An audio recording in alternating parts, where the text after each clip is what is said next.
പുരാതന ചരിത്രത്തിന്റെ നിഗൂഢതകളിലേക്ക് ആഴ്ന്നിറങ്ങുന്ന ഇത് പ്രസന്റ് ടോക്സിന്റെ പുതിയൊരു വീഡിയോയിലേക്ക് സ്വാഗതം. ഇന്ന് ബൈബിളിലെ ഏറ്റവും ഐതിഹാസിക കഥകളിലൊന്നായ ഗോലിയാത്തിന്റെ കഥയുടെ ചുരുളഴിക്കുന്ന ഒരു യാത്ര ആരംഭിക്കാൻ തയ്യാറെടുക്കുക.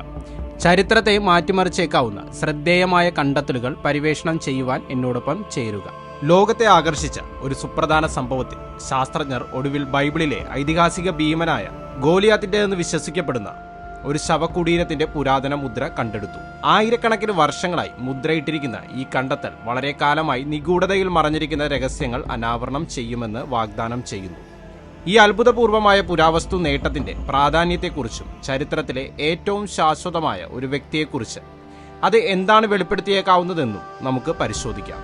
ഡേവിഡിന്റെയും ഗോലിയാത്തിന്റെയും ബൈബിൾ വിവരണത്തിൽ അനശ്വരമാക്കിയ ഗോലിയാത്തിന്റെ കഥ തലമുറകളിലൂടെ കൈമാറ്റം ചെയ്യപ്പെട്ടു. ഫിലിസ്തീനയുടെ നാട്ടിൽ നിന്നുള്ള ഒരു ഭീമാകരമായ യോദ്ധാവ് എന്ന് വിശേഷിപ്പിക്കപ്പെടുന്ന ഗോലിയാത്തിന്റെ അതിശക്തമായ പൊക്കവും യുദ്ധത്തിലെ വൈദഗ്ധ്യവും അവനെ ശക്തിയുടെയും വെല്ലുവിളിയുടെയും പ്രതീകമാക്കി മാറ്റി. ഗോലിയാത്തിന്റെ ശവകുടീരം കണ്ടെത്താനുള്ള യാത്ര വെല്ലുവിളികളും പ്രതീക്ഷകളും നിറഞ്ഞതായിരുന്നു.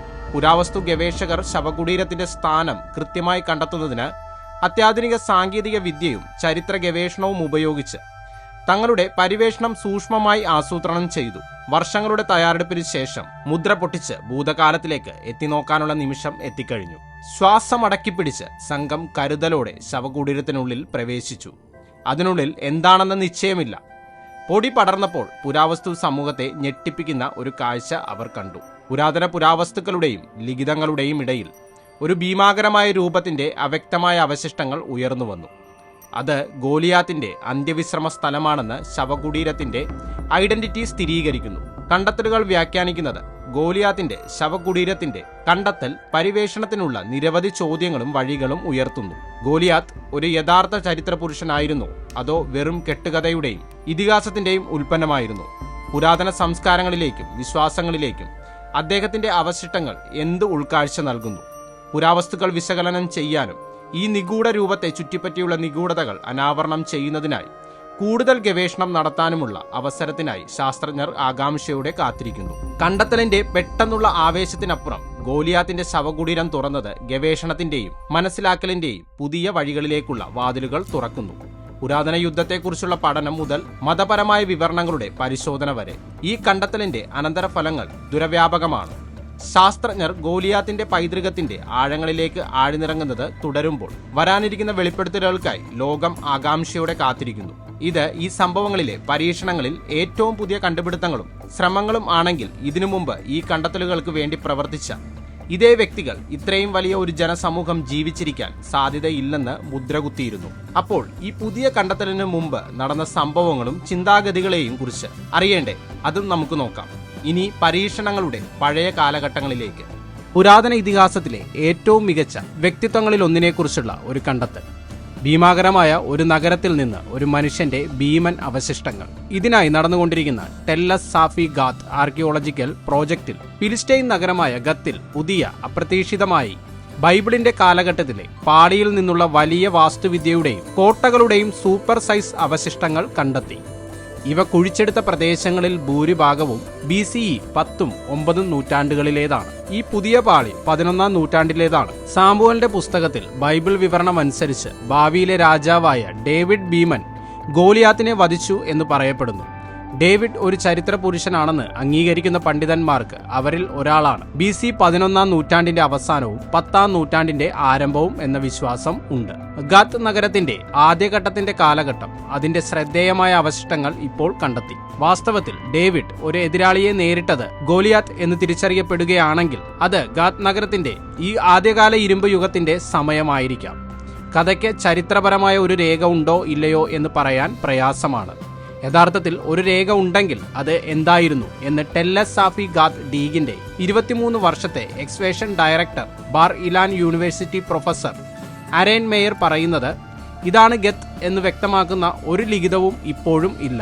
എന്നിരുന്നാലും ടെൽ എസാഫി ഗാത്തിലെ 2 ദശാബ്ദങ്ങളിലെ ഖനനത്തിൽ 9ഉം 10ഉം നൂറ്റാണ്ടുകളിൽ ഈ പ്രദേശത്തിന്റെ ഗുരുത്വാകർഷണ കേന്ദ്രമായി പ്രവർത്തിച്ചിരുന്ന ഒരു വലിയ ഇരുമ്പ് യുഗ ഫിലിസ്തീൻ സൈറ്റ് കണ്ടെത്തിയിട്ടുണ്ട്. BC 830 അരാമിയൻ രാജാവായ ഹസായേൽ ഈ വാസസ്ഥലം നശിപ്പിച്ചു. ഇത് രാജാക്കന്മാരുടെ പുസ്തകത്തിൽ എഴുതിയിരിക്കുന്ന ഗാത്തിന്റെ വിവരണത്തിൽ പ്രതിധ്വനിക്കുന്നു.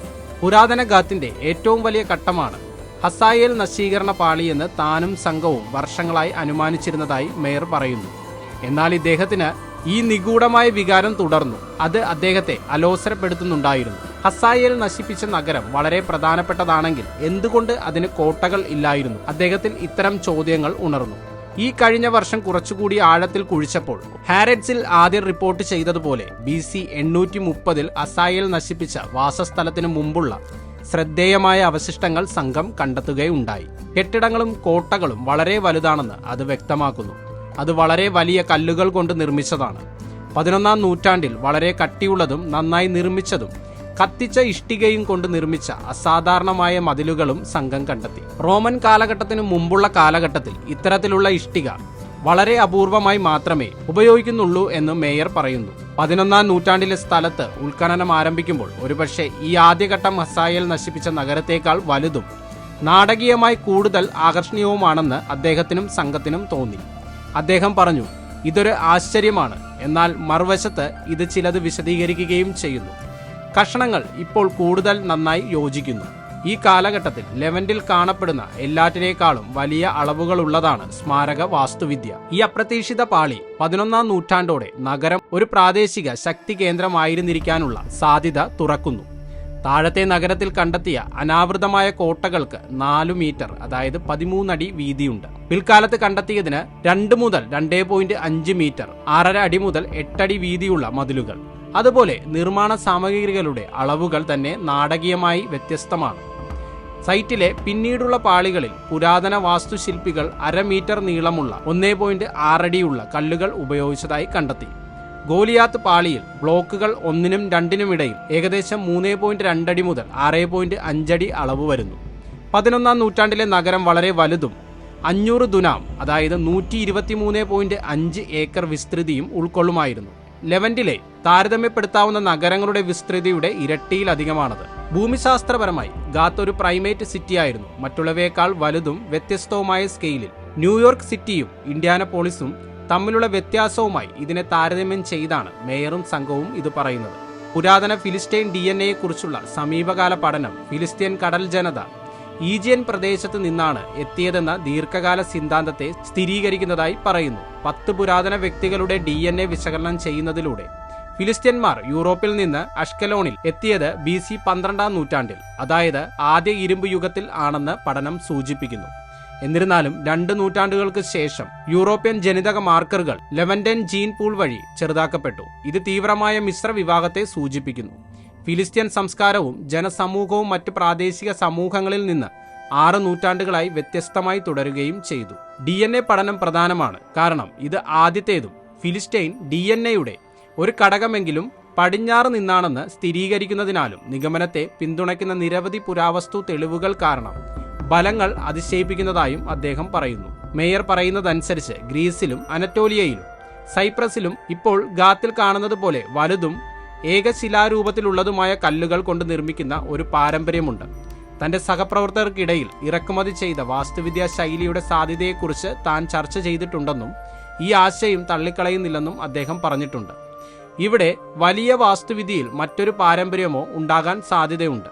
അവ പാശ്ചാത്യമായിരിക്കാം, അദ്ദേഹം ചൂണ്ടിക്കാട്ടുന്നു. വെങ്കലയുഗത്തിലെ മൈസീനിയൻ സംസ്കാരത്തിന്റെ അവശിഷ്ടങ്ങളിൽ കാണുന്നത് പോലെ ക്ലാസിക്കൽ ഗ്രീസിൽ ചുഴലിക്കാറ്റുകൾക്ക് മാത്രമേ കല്ലുകൾ ചലിപ്പിക്കാൻ കഴിയൂ എന്ന് ഗ്രീക്ക് തത്വചിന്തകനായ അരിസ്റ്റോട്ടിൽ കരുതുന്ന തരത്തിൽ വലിയ മതിലുകൾ ഉണ്ടെന്ന് ബാർ ഇലാൻ പ്രൊഫസർ വിശദീകരിക്കുന്നു.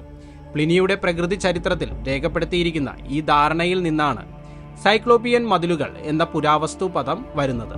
ഇതുവരെ കണ്ടെത്തിയ എല്ലാ ഫിലിസ്ത്യൻ അസ്ഥികൂട അവശിഷ്ടങ്ങളും ആളുകൾ വലുതോ സാധാരണ വലിപ്പമുള്ളവരിൽ നിന്ന് വ്യത്യസ്തമോ ആണെന്നതിന് ഒരു തെളിവും കാണിച്ചിട്ടില്ല. മേയർ പറയുന്നത് പുതിയ കണ്ടെത്തലിന്റെ വെളിച്ചത്തിൽ ഗത്തിലെ രാക്ഷസന്മാരെ പരാമർശിക്കുന്ന വിവിധ ബൈബിൾ പാരമ്പര്യങ്ങൾ ഗോലിയാത്ത് ഒരു ഉദാഹരണം മാത്രമാണ്. ഫിലിസ്ത്യരുടെ സ്മാരക കെട്ടിടത്തിന്റെ വലിപ്പത്തിൽ നിന്ന് ഉരുത്തിരിഞ്ഞതാണത്. അദ്ദേഹത്തിന്റെ ചിന്താഗതി ഒരുപക്ഷെ ബൈബിളിന്റെ രചയിതാക്കൾ 11ാം നൂറ്റാണ്ടിലെ കെട്ടിടത്തിന്റെ അവശിഷ്ടങ്ങൾ നിലത്ത് കാണുകയും സ്വയം ചിന്തിച്ചു, വലിയ കല്ലുകൾ, ആർക്കാണ് അത്തരം കല്ലുകൾ നീക്കാൻ കഴിയുക? ഭീമന്മാർക്ക് മാത്രമേ അത് നീക്കാൻ കഴിയൂ. സ്റ്റോൺഹെഞ്ച്, ഈസ്റ്റർ ദ്വീപ് എന്നിവയുൾപ്പെടെയുള്ള മറ്റു പുരാതന അത്ഭുതങ്ങളിൽ സമാനമായ പുരാണ വിവരണങ്ങൾ വികസിപ്പിച്ചെടുത്തിട്ടുണ്ട് എന്നാണ് അദ്ദേഹത്തിന്റെ വാദം.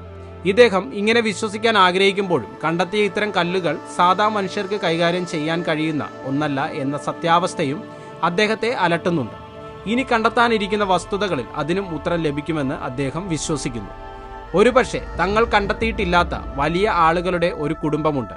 പക്ഷേ വാസ്തുവിദ്യയുടെ വലിപ്പത്തെ അടിസ്ഥാനമാക്കി കാലക്രമേണ ഒരു പുരാണ കഥ വികസിച്ചുവെന്ന് പറയാനുള്ള സാധ്യത കൂടുതലാണ്. ഭീമാകരമായ കെട്ടിട കണ്ടെത്തലിനു പുറമെ ഹസായേൽ കീഴടക്കുന്നതിന് തൊട്ടുമുമ്പ് സൃഷ്ടിച്ച കോട്ടകളായി കാണപ്പെടുന്ന 3000 വർഷം പഴക്കമുള്ള നിരവധി മുറികളും മേയറും അദ്ദേഹത്തിന്റെ സംഘവും കണ്ടെത്തി. 9-ാം നൂറ്റാണ്ടിലോ 10-ാം നൂറ്റാണ്ടിലോ ഉള്ള ചെളി ഇഷ്ടിക മുറികളിൽ മണ്ണ് നിറച്ചിരുന്നു.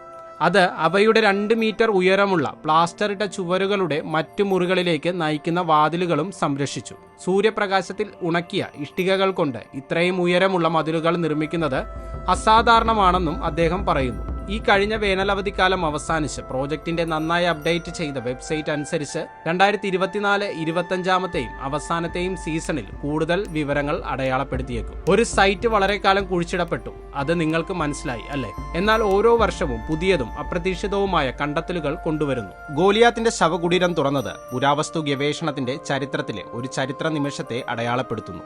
ഇത് പുരാതന ഭൂതകാലത്തിലേക്ക് ആവേശകരമായ ഒരു കാഴ്ച നൽകുന്നു.